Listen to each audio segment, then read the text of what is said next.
Eh, Voy a tratar de ser lo más eficaz posible en el uso del tiempo para que después haya algún posible intercambio, pero sobre todo mi interés es que si alguna de estas ideas a ustedes les parece importante, la puedan discutir, ¿no?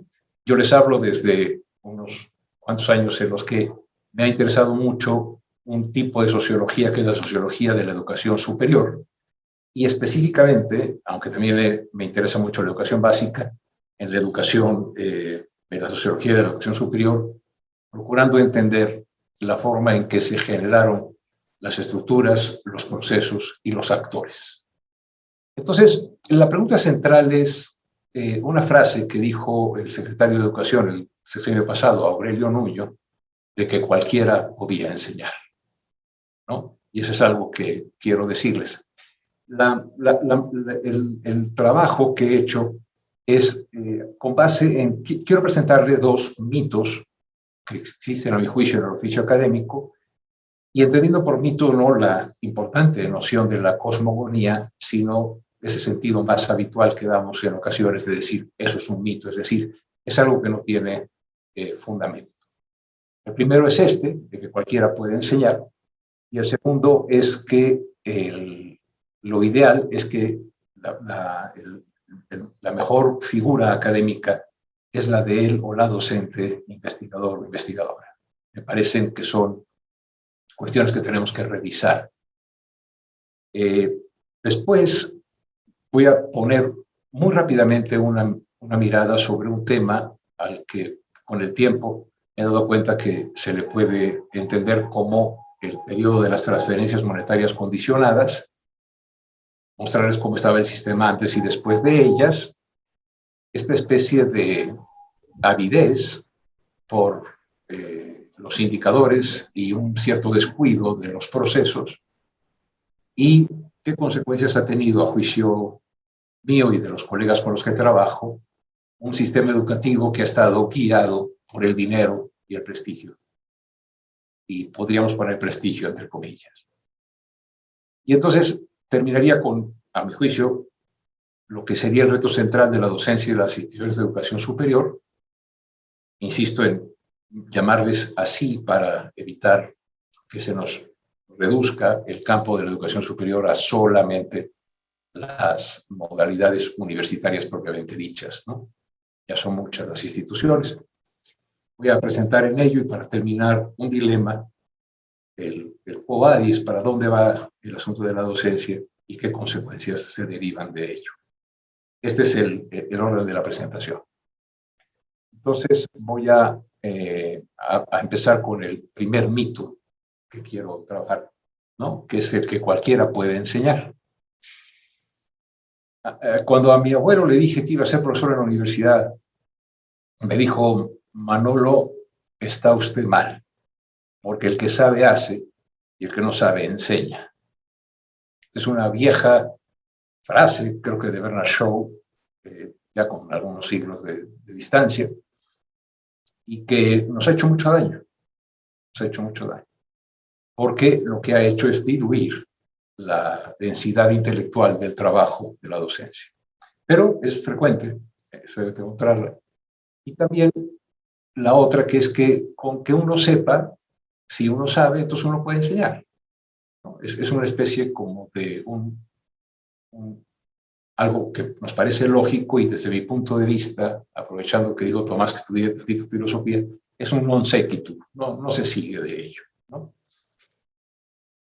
De tal manera que creo que nosotros, durante todo el desarrollo de la educación superior en el país, hemos trabajado con la idea de que contar con un título, eso nos habilita para la docencia.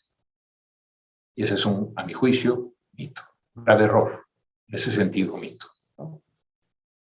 Creo que no es así, y que me apoyaría en Piaget cuando dice que nadie enseña nada, que solo aprende el que aprende, que también se podría basar en Paulo Freire, hace 100 años que hubiera cumplido 100 años ahora. Todos ellos lo sabían muy bien, que no se puede transmitir el conocimiento. no se puede. Es decir, no puedo pasar mi conocimiento a otra persona, sino que lo que ocurre es que si fuésemos griegos diríamos con Euclides eureka, como no lo somos decimos órale, ¿no? Y en ese momento en que algo entendemos y nos hace comprensible un fenómeno de la naturaleza o de la sociedad, entonces hemos aprendido. No cuando escuchamos a alguien que lo dice, sino cuando lo incorporamos en lo que Piaget llamaba nuestras estructuras cognitivas. De tal manera que, a contrario sensu de lo dicho, de que cualquiera puede enseñar, el oficio docente, y en esto también se puede consultar a Aristóteles si ustedes quieren, es, a juicio de él, podemos bajarle un poco a su expectativa, digo, respetando muchísimo a Aristagita, que hace 25 siglos lo dijo, es uno de los actos intelectuales, es uno de los, uno de los oficios más complejos que existen, y sin embargo lo hemos trivializado, ¿no? Y quisiera aquí decir por qué. Porque la docencia consiste, no consiste en exponer o encargar lecturas y luego platicarlas. Consiste en generar ambientes de aprendizaje, es decir, ambientes intelectuales en los cuales sea factible que el que aprende aprenda, que el que está en condiciones de aprender aprenda a partir del ambiente de aprendizaje que genera el que sabe y sabe generar ambientes de aprendizaje. Y en ello me voy a basar, porque sabiendo que me preocupaban estas cuestiones, un día Anthony Garritz, al que echamos de menos, me dijo, ven Manuel, te voy a decir algo para que no se te olvide. Y uno siempre aprende de donde hay reflexión, inteligencia, talento y reflexión profunda, ¿no? Anthony me dijo, un buen maestro, una buena maestra, no implica, no es aquel que tiene el dominio absoluto del conocimiento del tema o del campo en el que trabaja, sino aquel que tiene el dominio pedagógico del contenido a enseñar. Yo quisiera que recordáramos esto. O sea, Andoni tenía razón. Si hay alguno de nosotros, o todos lo hemos vivido también, hemos tenido profesores y profesoras que no había duda que tenían un conocimiento extraordinario de todo el campo, de la química, de la ingeniería química, de la sociología o de cualquier materia. Y decíamos, pues sí sabe mucho, pero no es buen maestro o es buena maestra. ¿Por qué?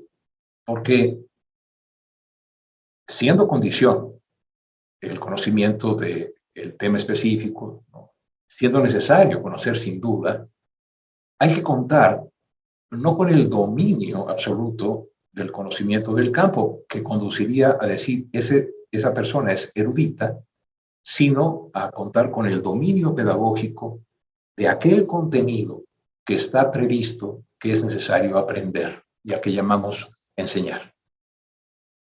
También, en memoria de ese buen hombre y gran intelectual a mi juicio, que fue Andoni, esto lo he sostenido durante más de 2 décadas como la mejor definición de lo que es ser un docente. Entonces, no cualquiera puede enseñar, ese es el primer mito, ¿no? Y otro, que es el que quiero batallar un poco, es el de que sea naturalizado, decimos los sociólogos, cuando se supone que hay algo que es así, ha sido así y será así, sin posibilidad de variación. Y fue la instalación en la narrativa que se llama ahora, o en la concepción de la vida académica, de que la mejor figura era el docente o la docente, investigador o investigadora. Aquí quisiera decir que, leyendo a Max Weber, me encontré en alguna ocasión que decía, es que una persona que sea diestra y buena, digamos que haga muy bien docencia y investigación, es un milagro, ¿no? Decir que para ser buen alguien que hace bien la docencia se requiere ser investigador en el sentido estricto de la palabra, de estar colocado en la tarea de ampliar la frontera del conocimiento de nuestro campo, pero no de nuestra ignorancia, sino del campo del conocimiento donde estamos insertos, es falso. No se requiere ser investigador así.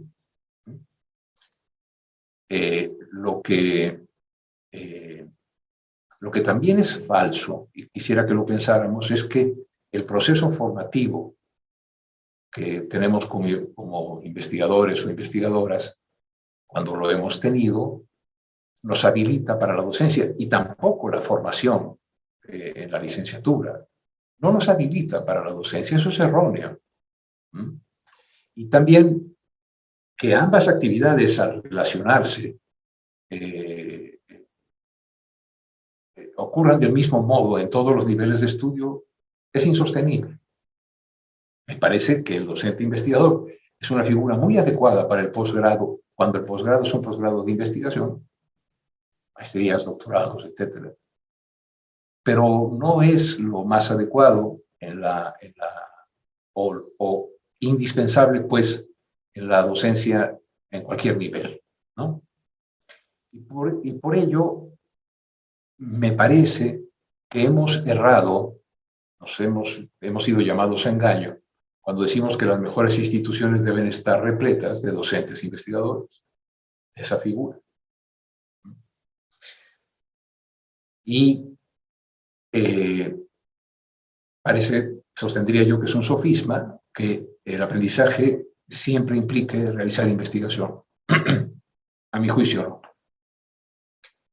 ¿Qué propondría entonces? Bueno, propondría que fuésemos un poco menos ingenuos en estas figuras que aparecen casi como piedras filosofales, y entendamos que lo que el denominador común para quien hace docencia y el quehacer también de la investigación, e incluso para la práctica profesional no rutinaria, es decir, para la práctica profesional innovadora, para la innovación tecnológica, etc. Ustedes,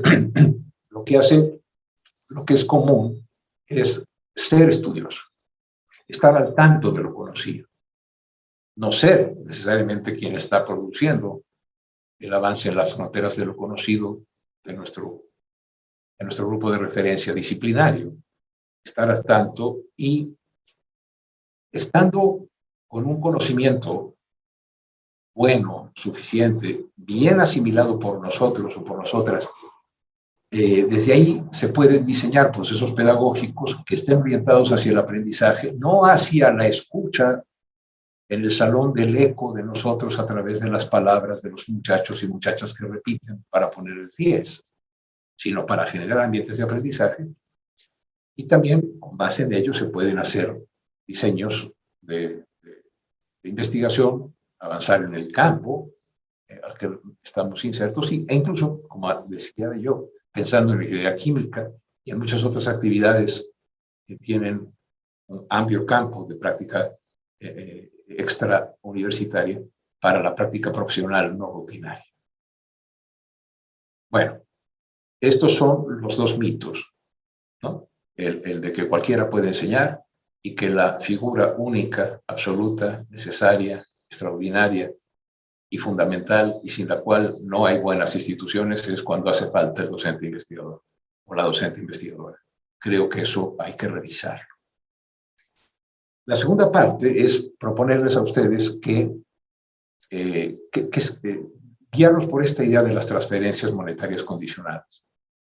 Voy a explicarme un poquito.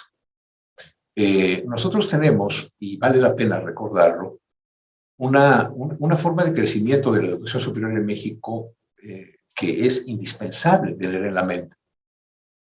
Cuando en 1960 uno revisa, que es más o menos cuando tenemos algunos datos más sistemáticos, había 50 instituciones y hoy son 3.500 de todo tipo, tanto refiriéndome a si son universidades tecnológicas, politécnicas, institutos tecnológicos, centros de investigación, pero también una inmensa cantidad de instituciones de educación superior privadas o particulares, a las que podríamos distinguir entre aquellas que son de élite, cuya selectividad se basa en las tarjetas de crédito y que tienen, además de muchas de ellas, una gran calidad académica, también ofrecen redes de relaciones que en el futuro se convierten en facilidad para el empleo. Tenemos también instituciones públicas muy selectivas. Piensen en la UNAM, que de cada 100 personas que solicitan ingreso entran 10. Ahí la selectividad está por el lado del examen de admisión, que en buena medida es un reflejo del capital cultural de las familias y de la trayectoria escolar previa. Pero pasar de 50 instituciones a 3.500 en un periodo que en nuestra vida es muy grande, pero que en términos históricos es apenas un segundo, hay que tomarlo en cuenta.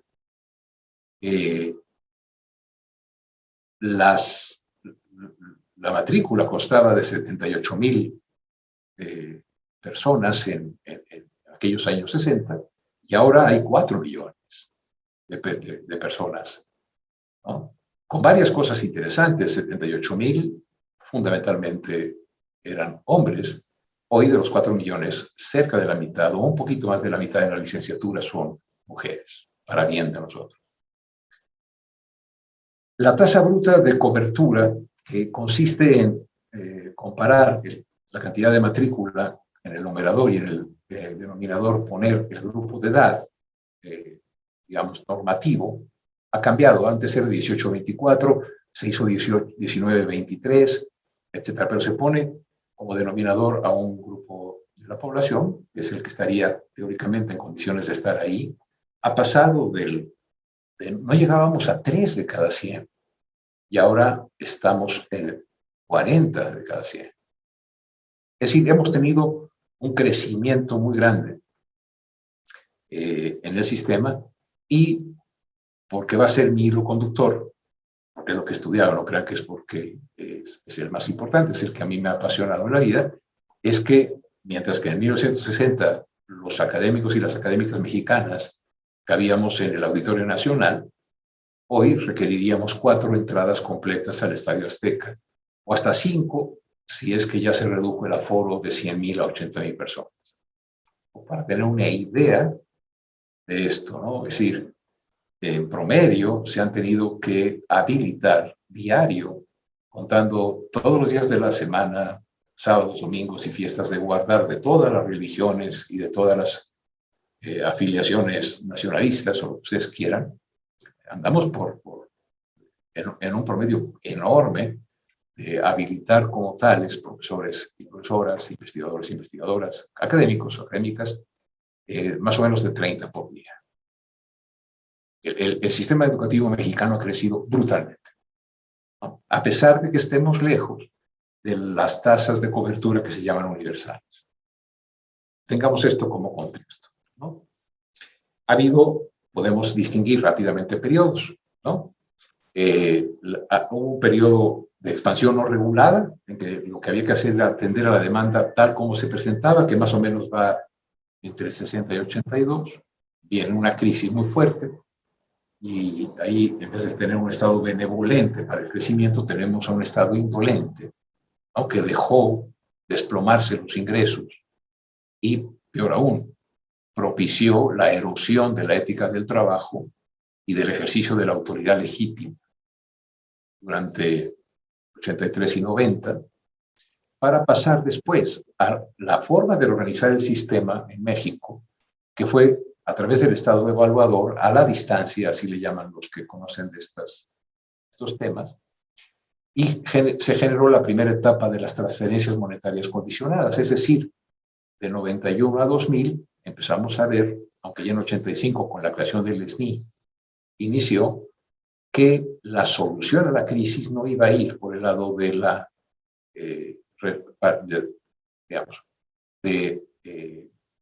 revertir el deterioro de los ingresos salariales, sino que iba a ser a través de transferir monedas adicionales a los que cumplieran ciertas condiciones. Eso se llama transferencias monetarias condicionadas. Piensen en el SNI. Piensen en las becas y los estímulos, piensen en los PRIDES, esa cosa tan freudiana de pride, en inglés para los colegas de la UNAM, ¿no? El orgullo, ¿no? Y la última fase que trabajamos los que nos dedicamos a este campo es entre 2001 y 2018, en que ya no había solo un estado evaluador a la distancia, sino que nosotros nos convertimos dentro de nosotros en el evaluador implacable. Es decir, aquel que se consume o se simula. La dialéctica del amo y el esclavo, hegeliana, la idea que tenía Foucault de que cuando nosotros fuésemos nuestros propios patrones íbamos a llegar a la libertad, se ha convertido, el testimonio de Byung-Chul Han, filósofo de la Escuela de Frankfurt, de origen coreano, en la sociedad del rendimiento. Se nos paga según rindamos y este rendimiento tiene que ser evaluado y lo que ocurre es que estamos rendidos. ¿No? Importa rendir y nos rendimos. Estamos rendidos en cansancio, estamos rendidos porque decimos, no puedo más. Pero bueno, pues hay que comer y entonces hay que publicar o perecer. Así visto, esta cuestión de guiar al sistema por la distinción, el prestigio y el dinero fue como se decidió actuar, una política, y además es una política pública que en un país en el que cambian tanto las políticas, ya tiene, si pensamos de 85 a la fecha, o del 90 a la fecha, tiene entre 36 o 30 años de vigor, ¿no? Se decide actuar y con una cuestión que siempre yo he puesto en duda, de evitar la duda de cerebros, un grupo de científicos va con el presidente de la Madrid y le dice, oiga, necesitamos evitar que nos vayamos todos al extranjero. Yo hubiera querido saber en ese momento si todos los que pedían el STI tenían contratos en Harvard, ¿no? Lo que sí había es un deterioro salarial, por supuesto, lo dice muy bien el doctor Sarucán. Se pensaba en un sistema de un par de años para regularizar las cosas, ¿no? Y se nos ha convertido en el eje del desarrollo, no tanto el SNI, sino su lógica. Esto hizo que se resolviese el desplome salarial para algunos, ¿no? Y sacar al sistema de la lógica contractual salarial para la recuperación del ingreso. Me hago cargo de todos los problemas que esto tenía con un sistema de ausencia de autoridad legítima en las instituciones, que impedía que auspiciaba que quien no trabajaba igual cobrase que el que trabajaba, aunado con un sistema sindical en que la defensa fundamental era de la prestación de no trabajo. O sea, son problemas fuertes.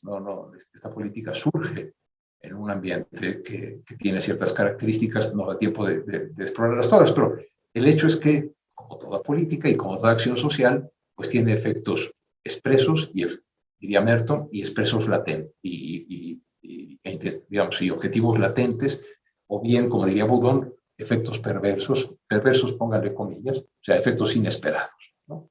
De estos vamos a hablar un poquito. Es decir, un día les recomiendo que vean un documento un documento del Banco Mundial que deriva del Consenso de Washington establecido entre Thatcher y Reagan, en el que se dijo, basta de subsidios.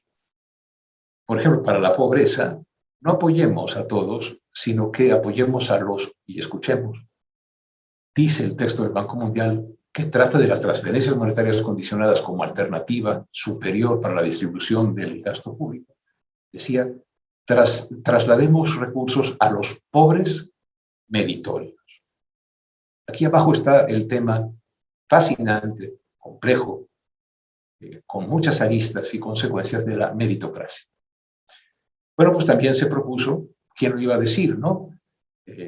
Los académicos que solicitaron la creación del SNI decían, hay que darle dinero, pero a los académicos meritorios, ¿no? A las académicas meritorias.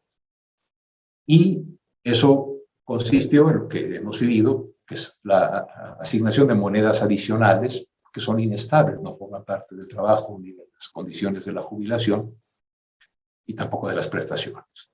Son monedas adicionales a ti, que cumples ciertas condiciones, que realizas algunos procesos como se debe y que tiene ciertas características. Y de esta manera, adicionalmente, desde el punto de vista de una visión sociológica más amplia, a la planta académica que se había hecho cargo de la expansión, en la cual, por ejemplo, estaba yo, que con mi papá, que había jugado fútbol y tenía 4 años de primaria, y mi mamá, que había estudiado solo primaria, antes de terminar la licenciatura me contrataron en Guamas Capozalco, con el 75% de créditos en filosofía, para ser profesor en la licenciatura de diseño industrial en Guamas Capozalco. Obviamente no de diseño industrial, sino había unos cursos en los que se ocupaba un poco de lógica y cosas que yo podía quizá impartir de alguna manera, ¿no? Pero ojo, hoy por cada plaza hay 92 postdoctores. En ese entonces, dada la expansión y la movilidad estructural que vivió el país, pues hasta contrataron al profe Gil, sin haber terminado la licenciatura. En aquel entonces pensé que yo era el Mozart de la academia. Y cuando nos pusimos a estudiar el asunto, descubrimos que para desgracia de mi ego, no era el Mozart de la academia, sino que era un fenómeno social. El 70% de quienes ingresamos a dar clases, a ser académicos en la expansión, éramos pioneros, es decir, el primer Gil o Antón de Cromañón a la fecha en entrar como estudiante a la universidad y a su vez, antes de terminar con el grado de, como decía mi papá, Manolo es catedrático, ¿no? Dirían también, errores son del tiempo y no de España, pero como ahora anda lo de Colón, prefiero no usar ese, ¿no? Más que como una sonrisa. Entonces, ¿qué había que hacer para obtener esas monedas? Bueno, pues ¿sabes qué? Hay que ser doctor. Y, ojo, en sociología hay poquitas leyes. Hay una ley de Campbell, no el de las sopas, sino un señor apellidado del mismo modo, que dice que cuando una métrica es muy precisa y además tiene grandes consecuencias, pasan dos cosas: se cumple y se simula. Es decir, si para ello había que ser doctor, pues en las disciplinas y en las áreas del conocimiento en las que los procesos de posgrado no eran parte de su etos, pues nos doctoramos los unos a los otros. Si de ser doctor derivaba la posibilidad de tener dinero adicional para pagar los pañales o la hipoteca, los pañales de los hijos, la hipoteca de la casa, pues doctores, claro, ¿no? Luego también había que hacer investigación, y muchas veces dijimos que era investigación lo que era simplemente estudiar las partes básicas que ignorábamos, ¿no? Pero bueno, había que hacer de cuenta. No perder tiempo en la docencia. O sea, por favor, si tú quieres ser realmente un académico o una académica que valga la pena, no. Y sobre todo huye de los primeros trimestres o de los primeros semestres, ¿no? Llegan muy mal preparados y se gasta mucho tiempo y no alcanza uno a hacer los papers, ¿no? Empezamos hasta a cambiar de idioma. También, no por eso irse mejor al posgrado, y también, pues, sobre la base de que enseñar está fácil. Y una cosa muy, muy interesante, no sé si ustedes la han vivido, a uno le preguntan cuál es tu carga docente, ¿no? Como si fuese un fardo, y sin embargo le preguntan, oye, ¿y qué tema de investigación desarrollas? La docencia como el pípila, si me permiten la imagen, ¿no? El fardo, carga docente. No decimos carga de investigación, ¿no? Creo que también se propuso publicar lo más posible y pues no, si tienes o no lectores no importa, publica para las comisiones que dictaminan, ¿no? Y tienes que aceptar ser evaluado por pares, a veces nones, ¿no? Que están facultados para designar, ¿no?, quiénes merecen las monedas. Y ¿sabes qué? Es voluntario. Si quieres, entra, estas son las condiciones, y si no, no entres. Además, te van a evaluar tus compañeros, tus colegas, no la autoridad, no el Estado, no el rector.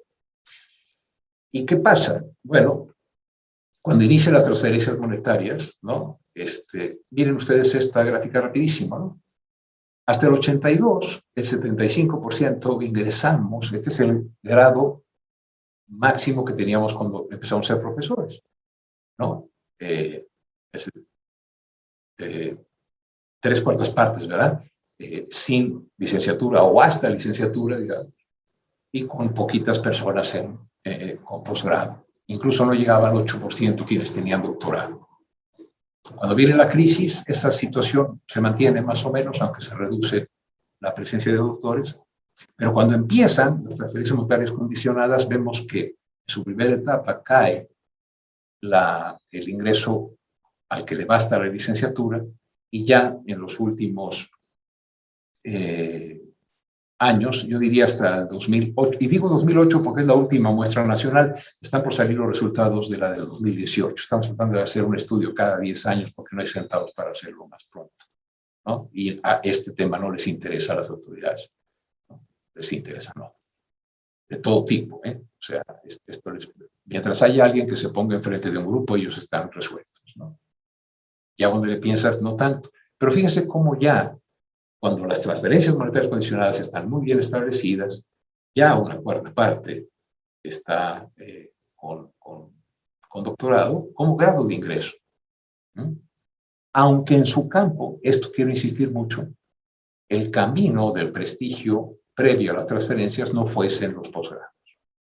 Y suponiendo que la tenencia del posgrado nos hacía mejores docentes. Aquí viene todo esto entretejido. Si lo quieren ver, posgrado contra solo licenciatura, vemos cómo se invierte, ¿no? Es decir, la inmensa mayoría antes en la expansión solo con licenciatura o menos, y una cifra ya de 2/3 con posgrado en la última etapa estudiada.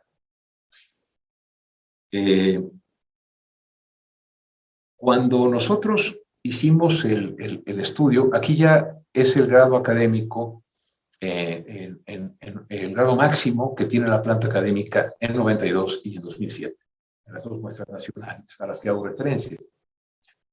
Fíjese cómo ya, este no es el grado de ingreso, sino el grado en el momento, el grado máximo en el momento que nos entrevistamos. Y otra vez ocurre que ya pasamos del 12% al 34% con doctorado, ¿no? Y se reduce a la mitad quienes conservan todavía como grado máximo la licenciatura. No quisiera cansarlos con más datos, este es el último. Vean cómo esto se ha modificado por tipo de institución. A todas las instituciones, esta narrativa, esta cuestión de la visión hegemónica, estuvo presente para todas las instituciones. Obviamente esta columna grande al lado derecho, del 96.4, parece enorme el crecimiento, pero no es crecimiento, sino que ahí se pudo hacer por primera vez investigación en los centros públicos de investigación, en que por definición el doctorado es condición. Pero vean cómo en las instituciones públicas federales, que son como el moradito, ¿no? Pasamos del 27 al 45, en los tecnológicos del 4 al 30, ¿no? Es decir, hasta en las actividades privadas, ¿no? Se pasa del 8.7 al 24. Los plazos en los que estas transformaciones de grado ocurrieron mientras se estaba trabajando no se compadece en general con el proceso sólido y sereno de la obtención de un grado. Están orientadas por la necesidad del dinero, el prestigio y ser alguien en la academia. Rapidísimo, un día haciendo un estudio sobre el posgrado, me encontré que había un posgrado, un doctorado en ciencias de la carne. Y yo dije, yo me quiero inscribir porque me imaginé, con esta tradición católica que tenemos de que los pecados más fuertes son mundo, demonio y carne, pues que había talleres prácticos de Kama Sutra o la ciencia de la carne, era algo que tenía que ver con el óptico. No, era la manera en que los colegas zootecnistas encontraron de tener la posibilidad de decir, somos doctores, ciencias de la carne, o sea, ciencias de la tierra. Realmente hay que pensar en todo esto, ¿no? ¿Cuál es el reto central de la docencia? A mi juicio, en el resultado quizá no esperado, pero que sí podemos advertir de estas políticas, nos hemos hecho nuestros propios patrones y somos inclementes, ¿no? Si a uno le bajan el nivel del SNI, el regaño brutal que hace uno sobre sí mismo es enorme, ¿no? Y uno cree que son los otros los que lo han... No, es uno el que se siente mal. Esto ha producido una ausencia de colegialidad.